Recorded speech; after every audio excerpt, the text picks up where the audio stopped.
एक ऐसे Indian film maker जिन्हें आज भी हॉलीवुड के बड़े बड़े डायरेक्टर अपना इंस्पिरेशन मानते हैं, जिनकी मूवीज ने इंडियन सिनेमा को वर्ल्ड मैप पर लाकर खड़ा कर दिया एंड जिन्हें ऑस्कर अवार्ड्स कलकत्ता में आकर दिया गया और इन्हें भारतीय सर्वोच्च सम्मान भारत रत्न से भी नवाजा गया एंड इन्हें 20वीं शताब्दी के वर्ल्ड सिनेमा का सबसे महान निर्देशक माना जाता है। इसके अलावा इन्हें एक ऐसे अवार्ड से भी नवाजा गया जो पूरे विश्व में इनसे पहले सिर्फ चार्ली चैपलिन को दिया गया था और ये इतने महान निर्देशक थे कि इनके बारे में Japanese film maker Akira Kurosawa ने कहा था कि रे की फिल्में न देखना चांद और सूरज को देखे बिना दुनिया में रहने के समान है। सत्यजीत रे का जन्म 2 मई 1921 को कलकत्ता में हुआ था। सत्यजीत रे एक मल्टी टैलेंटेड इंसान थे जो कि बेहतरीन writer, director, screen play writer, casting director, visualiser, painter, scorer, camera person, art director, editor, film critic, गीतकार एंड पता नहीं क्या क्या थे। इसके अलावा वो अपने क्रेडिट, टाइटल और प्रसाद सामग्री को भी खुद डिजाइन करते थे। सत्यजीत रे ने अपने करियर की शुरुआत एक ग्राफिक डिजाइनर के तौर पर की थी और इन्होंने कई फेमस बुक के कवर पेज डिजाइन किए जिसमें पंडित जवाहरलाल नेहरू की बुक डिस्कवरी ऑफ इंडिया भी शामिल है। रे को बचपन से ही फिल्मों का शौक था तो इन्होंने अपने कुछ दोस्तों के साथ मिलकर 1947 में कलकत्ता फिल्म सोसाइटी की स्थापना की, जहां पर वो फॉरेन मूवीज को स्क्रीन करते थे एंड उन पर चर्चा करते थे। 1949 में रे की मुलाकात फ्रांसीसी फिल्म मेकर जॉन रेओना से हुई। रेओना इस वक्त अपनी मूवी द रिवर की शूटिंग के लिए लोकेशन ढूंढ रहे थे। उस समय रे ने उनकी काफी मदद की। उसी समय रेओना को एहसास हो गया कि सत्यजीत रे के अंदर बहुत पोटेंशियल है और सत्यजीत रे ने उन्हें पाथेर पंचाली की कहानी भी सुनाई। इसी को देखकर रेओना ने रे को फिल्म मेकिंग की सलाह दी। उस टाइम रे ने कुछ दिनों तक कलकत्ता के किसी एडवर्टाइजमेंट कंपनी में काम किया और ये कंपनी इनके काम से इतनी खुश हुई कि इन्हें इनाम के तौर पर 1950 में यूरोप के टूर पर भेजा।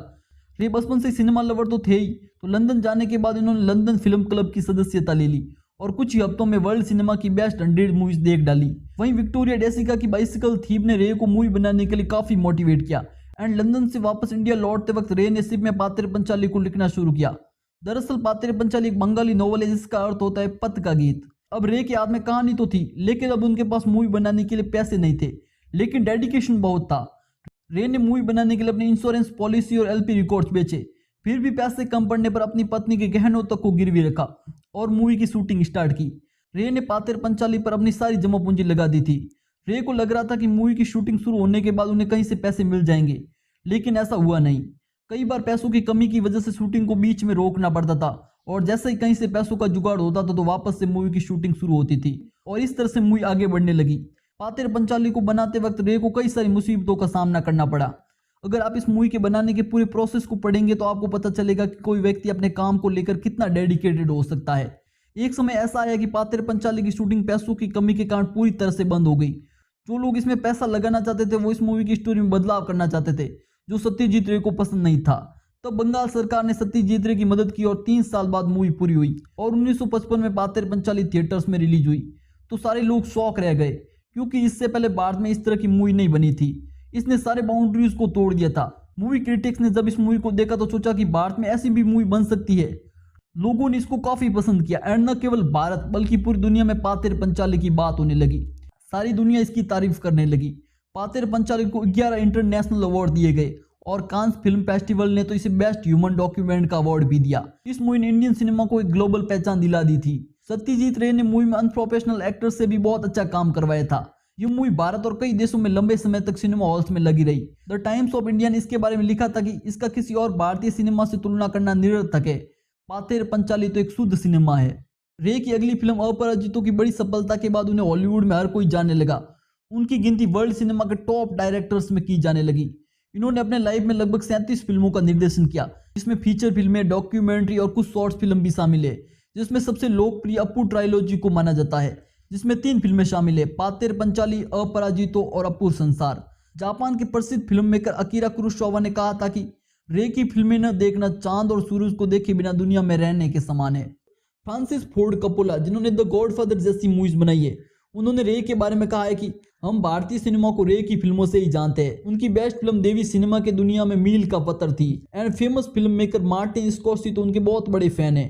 स्कॉर्सेज़ी तो कहते हैं कि हम सबको सत्यजीत रे की फिल्में देखनी चाहिए, दोबारा देखनी चाहिए, बार बार देखनी चाहिए। उनकी फिल्में खजाना है। इसके अलावा क्रिस्टोफर नोलन, जॉर्ज लुकस और क्वेंटिन टेरेंटिनो भी उनके प्रशंसक है। ऑक्सफोर्ड यूनिवर्सिटी ने सत्यजीत रे को ऑनरेरी डॉक्टरेट की उपाधि दी, जो कि इनसे पहले फिल्मी जगत में केवल लीजेंडरी चार्ली चैपलिन को दी गई थी। उनके लाइफ की एक और स्टोरी है जिसमें उनके लाइफ का सबसे बड़ा प्रोजेक्ट चोरी हो जाता है।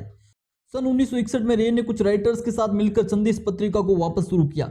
दरअसल ये बच्चों की पत्रिका थी। इसमें वो बच्चों के मनोरंजन की कहानियां लिखते थे और इसी संदेश पत्रिका में रे ने एक कहानी लिखी बांकू बाबूर बंधु, जो कि एक एलियन के इर्द गिर्द घूमती थी, जिसमें एलियन अर्थ पर आकर बस जाता है और कुछ इंसानों को अपना दोस्त बना लेता है। किसी को कुछ याद आ रहा है? इसकी स्टोरी कोई मिल गया से सिमिलर नहीं लग रही? दरअसल हर बार हमारे सिनेमा पर आरोप लगता है कि हम हॉलीवुड से सीन कॉपी करते हैं, लेकिन यहाँ पर तो एक डायरेक्टर का पूरा प्रोजेक्ट ही चोरी हो जाता है। माइकल विल्सन, जो कि हॉलीवुड के प्रोड्यूसर थे, उन्होंने रे को इसका स्क्रीन प्ले लिखने को कहा ताकि वो इसे हॉलीवुड में बड़े लेवल पर बना सके। मूवी की स्टोरी रेडी हो गई और इसका नाम द एलियन रखा गया। पीटर सेलर्स और मार्लन मेंडो इसके लीड रोल में होने वाले थे। कोलंबिया पिक्चर इसको प्रोड्यूस करने वाली थी।